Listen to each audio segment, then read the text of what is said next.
তাদেরকে একটা খুব ভালো একটা রিভিউ দেবো, একদম অরিজিনাল রিভিউ দেবো। এই যেই কুর্তি সেটটা দেখছো, এটা কিন্তু আমি নিয়েছি মেশোর থেকে। আর সত্যি কথা বলছি, এইটা মানে যখন এসছে তার কিছুক্ষণ পরেই আমি স্নান টান করে রেডি হয়ে নিয়েছিলাম একদম। আর রেডি হয়েই ছিলাম, তখনই পার্সেলটা এসছে। ভাবলাম কি পয়লা বৈশাখের আগে তোমাদেরকে রিভিউটা বলে দিই। ভীষণ সুন্দর এসছে, ফুললি কটন। তবে হ্যাঁ, দাম কিন্তু নিয়েছে 465 টাকা। 465 টাকা অনুযায়ী কিন্তু আমি বলবো এই কাপড়টা কিন্তু প্রচণ্ড রাফ ইউজ করলে আর বেশিবার ধুলে কিন্তু তখন ঠিক থাকবে না। কিন্তু অনেকগুলো কুর্তি সেট আছে, ধরো তোলা তোলা করে পরলাম, তাহলে কিন্তু ঠিক আছে।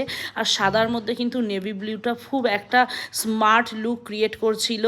আর আমার ছেলে তো আমাকে বলছিল, মা তোমাকে পুরো টিচারের মতন লাগছিল। আর আমার কিন্তু একটু বিয়ের আগের কথা মনে পড়ে যাচ্ছিল, কেন কি তখন আমি এরকমই চুড়িদারগুলো পরতাম, তো খুব ভালো লাগছিল, একটু অন্যরকম লুক ক্রিয়েট করেছিলাম।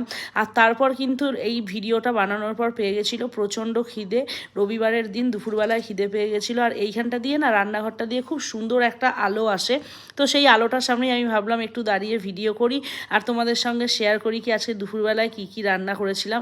আজকে দুপুরবেলায় কিন্তু খুব সিম্পল মেনু রান্না করেছিলাম, কিন্তু বাঙালি কিন্তু খুব প্রিয় এই খাবারগুলো। আর আমার তো স্পেশালি খুব প্রিয়। কিন্তু খাবার দুটো সবথেকে দুঃখের বিষয় হলো আমার ছেলের একদমই প্রিয় না।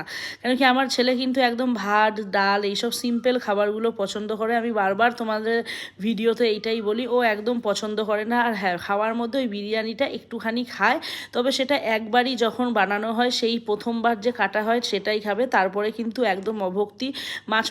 মাছ তাও একটু খায়, মানে সব কিছুই খায় খুব অল্প, মানে অত বেশিও খেতে পারে না। ভক্তিটা খুব কমই, যেহেতু ঘরে সবসময় ভালো মন্দ হয়, তো এর জন্য মনে হয় খেতে ভালো লাগে না মেবি। তারপরে আজকে দেখো বানিয়ে নিয়েছিলাম পোলাও। এই চালটা নিয়ে গেছিলাম গ্যাংটকে, সেখান থেকে বেচে ফিরে এসেছিলো, তো ভাবলাম ওই চালটা দিয়ে বানিয়ে দিই পোলাও। আর করে নিয়েছিলাম আলুর দম। আর ছেলে কিন্তু ছাদে এই ফটোগুলো তুলে দিই।